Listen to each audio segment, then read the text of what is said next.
Hello friends, after all the requests for an aloo pie recipe, here's one that's quick and very tasty. Chris here, CaribbeanPod.com, so let's get started.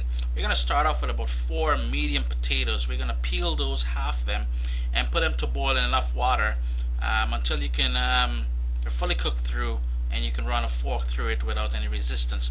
In the pot you're seeing here, I have a bit more than 4 potatoes, but I was using the rest for something else, so let's just move on.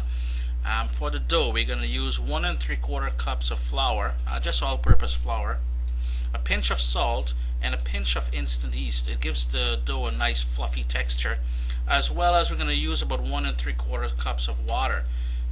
Work the dough into a ball, and then we're going to allow that to sit for about 15 minutes at least to allow the flour and the yeast and everything to do its thing. Then we're going to take the potato out, and in a bowl, what I've done here, I've crushed up 1 clove of garlic with about 1/4 teaspoon of salt and about 1/4 of a hot pepper.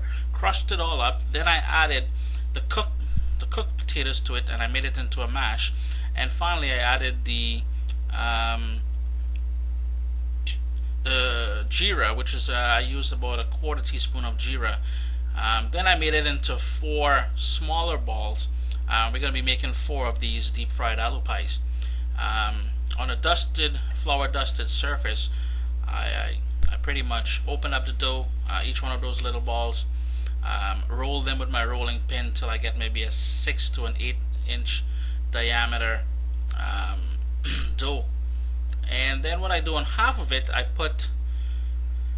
remember we're going to separate that mashed potato mix we just made earlier into 4 portions, so a quarter of the portion is going to go on there. Then I flip it over and I seal it, and what I do is, using a fork, I press on the edges of it to seal it tightly.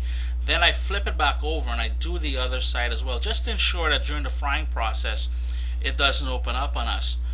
Go about and heat up about anywhere from 3 to 4 cups of oil, enough oil to deep fry these.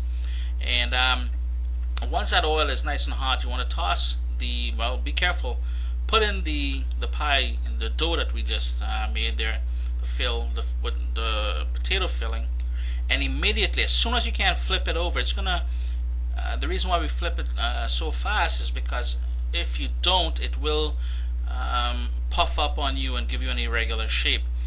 Let that cook on each side for a couple minutes. So in about 4 to 5 minutes or so, it should be fully cooked all the way through, because remember, the potato on the inside is already cooked. And all you do after that is you drain it on a paper towel and you get ready to eat. So I hope you guys enjoy this aloo pie recipe. For my friends who don't know what aloo is just a word down in the Caribbean. I think it's of Indian origin that means potato.